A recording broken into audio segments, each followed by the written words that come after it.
Baik, selamat siang untuk kita semua. Terima kasih atas waktu dan kesempatan yang telah diberikan kepada kelompok kami. Kami dari kelompok 6 akan melaporkan hasil diskusi dari kelompok kami. Di sini saya akan membuka dengan 2 sesi, yaitu sesi pertama sesi pemaparan materi dan sesi kedua sesi diskusi atau tanya jawab.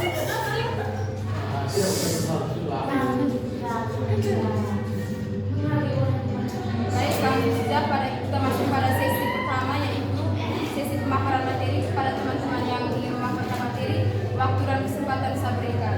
Yang pertama, latar belakang. Keadaan fisik suatu daerah dapat mempengaruhi adanya perbedaan mata pencaharian dari masyarakat. Kehidupan manusia di bumi dipengaruhi oleh lingkungan fisik dan sosialnya. Manusia termasuk salah satu makhluk yang paling aktif dalam mempengaruhi lingkungannya. Hal ini terlihat dari aktivitas manusia yang dapat mengubah kondisi lingkungan untuk memenuhi kebutuhan hidup. Indonesia terdiri dari berbagai bentang alam dengan karakteristik yang berbeda satu sama lain. Setiap kebanyakan alam yang ada memiliki kondisi fisik yang berbeda-beda. Kondisi fisik suatu kenampakan alam dapat dilihat berdasarkan kondisi dan proses geologi dan geomorfologinya. Kondisi bentang alam pada suatu kawasan dapat mempengaruhi kehidupan manusia. Hal ini juga didukung oleh aktivitas manusia akan menimbulkan fenomena spesial dan sosial dalam kehidupan. Yang berikut, aspek fisik wilayah. 1.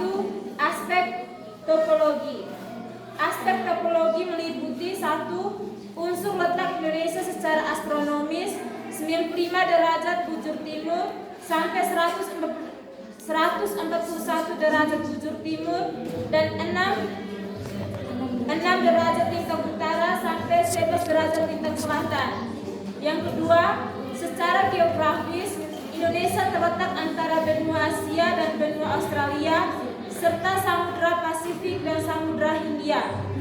Yang ketiga, secara geologis Indonesia merupakan daerah pertemuan antara 2 deretan pegunungan, yaitu Sirkum Pasifik dan Sirkum Mediterania.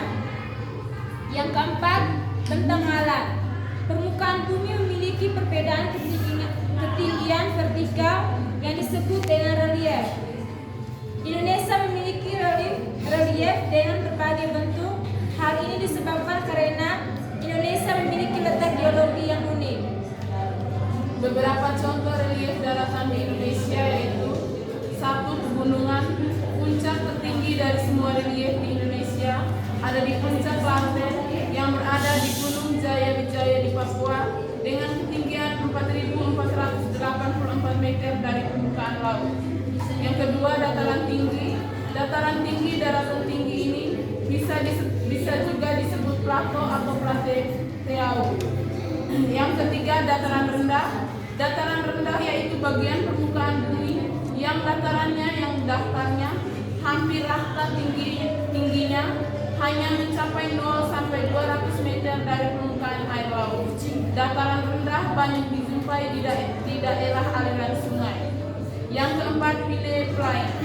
Daerah yang semula berelief kasar, namun karena adanya proses perombakan batuan atau lapisan atas permukaan bumi oleh tenaga dari luar bumi atau eksogen yang berlangsung lama sehingga bentang alam sisanya berubah menjadi relatif datar disebut dengan Pile Plain.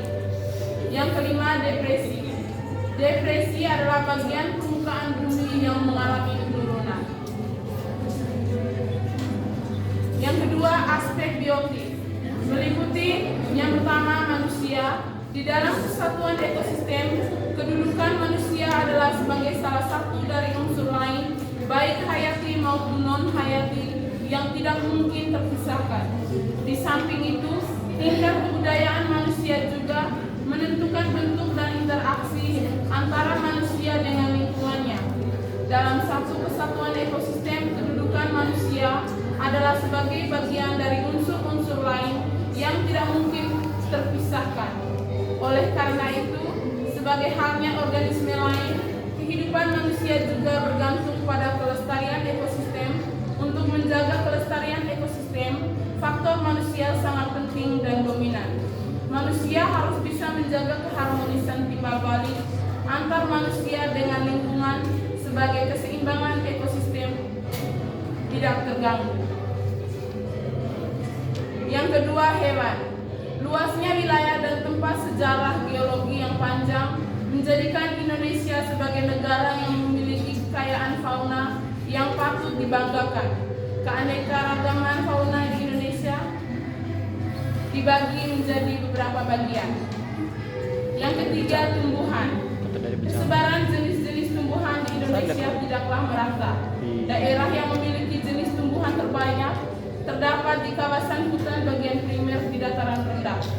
Perbedaan jenis dan kesebaran flora ini dipengaruhi oleh beberapa faktor antara lain iklim, kondisi tanah, dan formasi geologi. Yang ketiga, aspek abiotik meliputi unsur kondisi tanah, hidrologi, dan kondisi iklim di suatu wilayah. Yang pertama, kondisi tanah.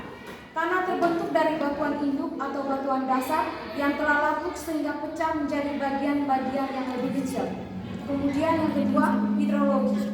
Perairan merupakan bagian terbesar dari total wilayah Indonesia yang meliputi laut, sungai, danau, dan air tanah. Laut Indonesia kaya akan berbagai jenis ikan dan hasil laut lainnya. Yang ketiga, kondisi iklim. Iklim di Indonesia tropis karena terletak di antara dua garis balik yang ditandai dengan angin musim barat dan angin musim timur sehingga menimbulkan musim hujan dan musim dingin. Yang keempat, aspek manusia. Aspek manusia meliputi sebagai berikut. Yang pertama, kependudukan. Menurut sensus penduduk tahun 1990, jumlah penduduk Indonesia sebanyak 179.321.621 jiwa, meningkat menjadi 203.456.005 jiwa pada sensus penduduk tahun 2000.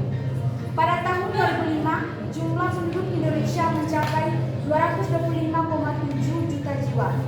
Pertumbuhan rata-rata per tahun penduduk mencapai Indonesia selama periode 1990 sampai 2000 adalah 1,61%, kemudian periode 2000 sampai 2005 turun menjadi 1,40%. Diproyeksikan periode 2005 sampai 2010 pertumbuhan penduduk Indonesia akan turun menjadi 1,7%.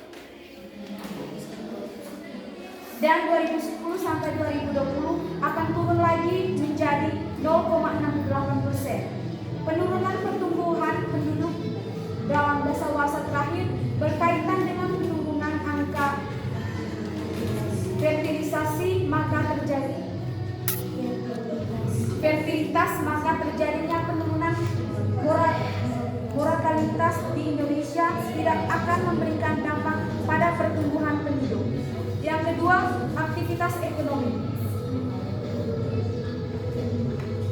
Aktivitas ekonomi pada tahun 2005, mayoritas penduduk Indonesia 50% tinggal di pedesaan bergantung pada sektor pertanian. Tanaman pangan, perkebunan, perikanan, peternakan, dan kehutanan pertanian pangan meliputi pertanian kering dan pertanian lahan basah.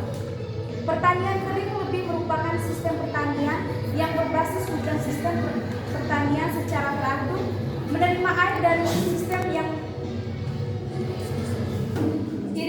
irigasi tersebut.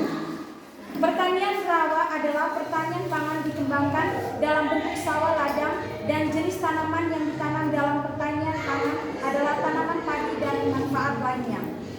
Yang ketiga, aktivitas sosial. Manusia merupakan makhluk sosial, memfasilitasikan dirinya secara paralel dengan orang lain.